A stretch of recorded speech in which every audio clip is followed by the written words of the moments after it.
جو مسلمان عورتوں کے ساتھ پورے ملک میں جو زیادتیاں اس لیے ہو رہی ہیں کیونکہ مرد جو ہیں وہ لنچڈ ہوتے ہیں، وہ ٹارچر ہوتے ہیں، وہ ختم ہوتے ہیں، قسمت میں مسلمان عورتوں کی قسمت میں from one part of the country to the other ایک طرح سے زہر جو ہے وہ بھر دیا گیا ہے کامن لوگوں کے دماغوں میں، اینٹی مسلم زہر.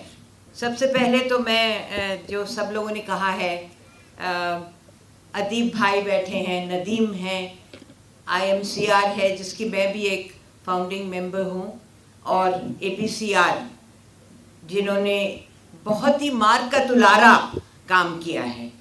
تو I really want you to give a big hand to these two organizations.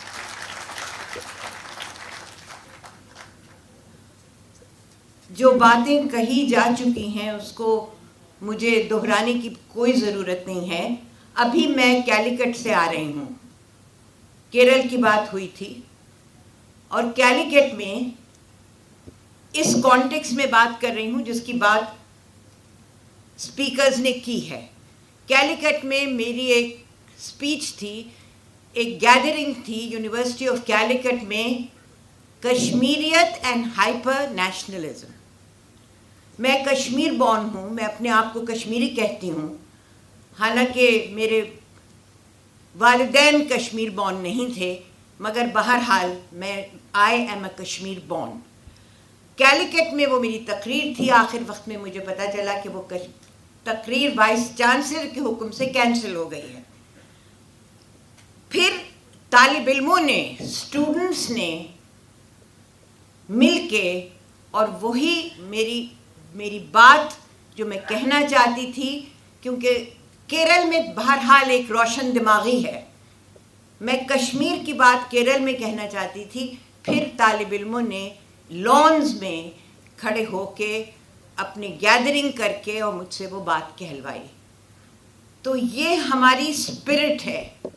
ایک میں آپ سے یہ بات کہنا چاہتی ہوں، اور دوسری بات میں آپ کے سامنے یہ رکھنا چاہتی ہوں، کیونکہ I am an old person, تو ہسٹری بھی میں ہسٹوریکل مومنٹس میں زندہ رہی ہوں.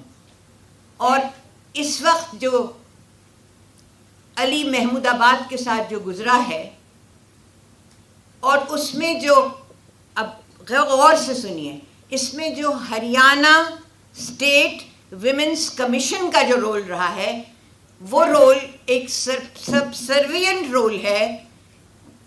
آج کل کی سرکار کے ماتحت ہیں اسٹیٹ ویمنس کمیشن.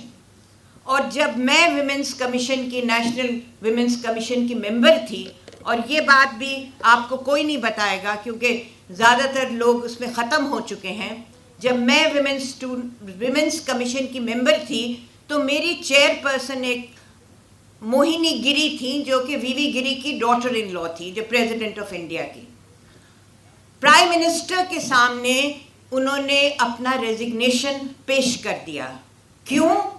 اس لیے کہ میں national commission for women ministers, chief ministers اور بڑے بڑے سرکاری عہدیداروں کے روب میں نہیں ہیں. ہم اپنے جو عورتوں کے مسائل ہیں، جو جینڈر ریلیٹڈ کنسرنز ہیں، جو جینڈر کا پرابلمز ہیں، نیشنل کمیشن فار ویمن کوئی کسی قسم کی کوئی دباؤ، کوئی گورنمنٹ کا کوئی آپریشن، کسی چیز کا تو انہوں نے اپنا ریزگنیشن دے دیا.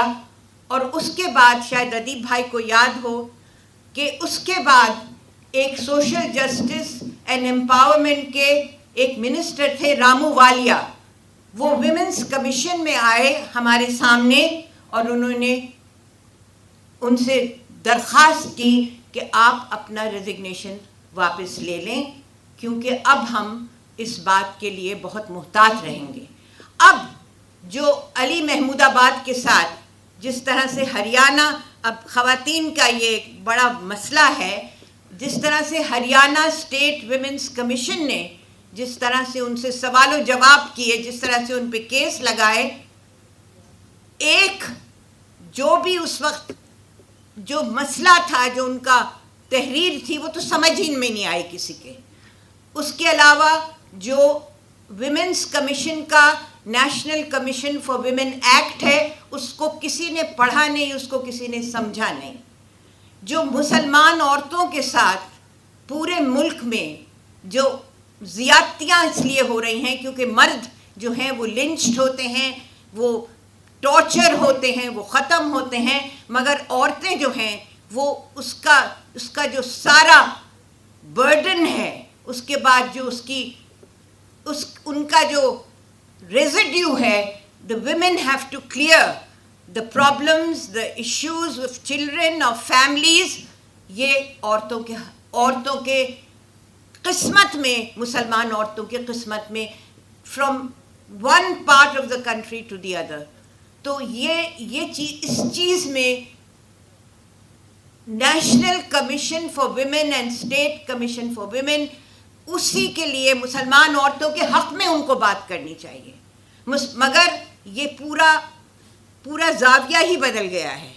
تو میں دو باتیں میں آپ کو اپنی ایکسپیرئنس کے لائٹ میں آپ کو دو باتیں کہنا چاہ رہی ہوں, اور میں یہ کہنا چاہ رہی ہوں کہ جو مجھے آج بیٹھ کے یہاں جو اوقاف اور وقف کے بارے میں, وقف ایکٹ کے بارے میں جو میری نالج بڑھی ہے, تو میں اس بات سے بالکل سہمت ہوں کہ جو ایک طرح سے جو ایک لہر اٹھے گی اس میٹنگ سے, اس وقت اتنے لوگ یہاں موجود ہیں, اس میں جو لہر اٹھے گی تو میں یہ چاہتی ہوں کہ وہ لہر سڑکوں تک جائے, کیونکہ ایک طرح سے زہر جو ہے وہ بھر دیا گیا ہے کامن لوگوں کے دماغوں میں, اینٹی مسلم زہر. ہر ایک انسان جب ٹیکسی لینے جاتے ہیں کلکتے میں تو کہتے ہیں مسلم ٹیکسی اور ہندو ٹیکسی, یعنی اسی چیز کو لے کے آپ سمجھیے اس کو یونیورسلائز کر دیجئے. تو یہیں میں اپنی بات ختم کرتی ہوں, اور میں سمجھتی ہوں کہ نا امید تو نہیں ہونا چاہیے, جیسے فیض صاحب نے کہا ہے کہ دل نا امید تو نہیں, ناکام ہی تو ہے, لمبی ہے غم کی شام مگر شام ہی تو ہے. صبح آئے گی اور ہم فیض صاحب کی بھوشیہ وانی کو بہت آگے لے کے جائیں گے. مگر ایک میں آخری بات میں with the permission of Nadeem آخری بات میں کہنا چاہتی ہوں. امیر مینائی کا ایک شعر ہے اور یہ ادیب بھائی کے خدمت میں ہے کہ قریب ہے یاروں روز محشر, امیر مینائی کہتے ہیں قریب ہے یاروں روز محشر, چھپے گا کشتوں کا خون کیوں کر. جو ہمارا خون بہہ رہا ہے, ہماری کشتیں جو ہیں اس میں جو خون بہہ رہا ہے وہ کیسے چھپے گا.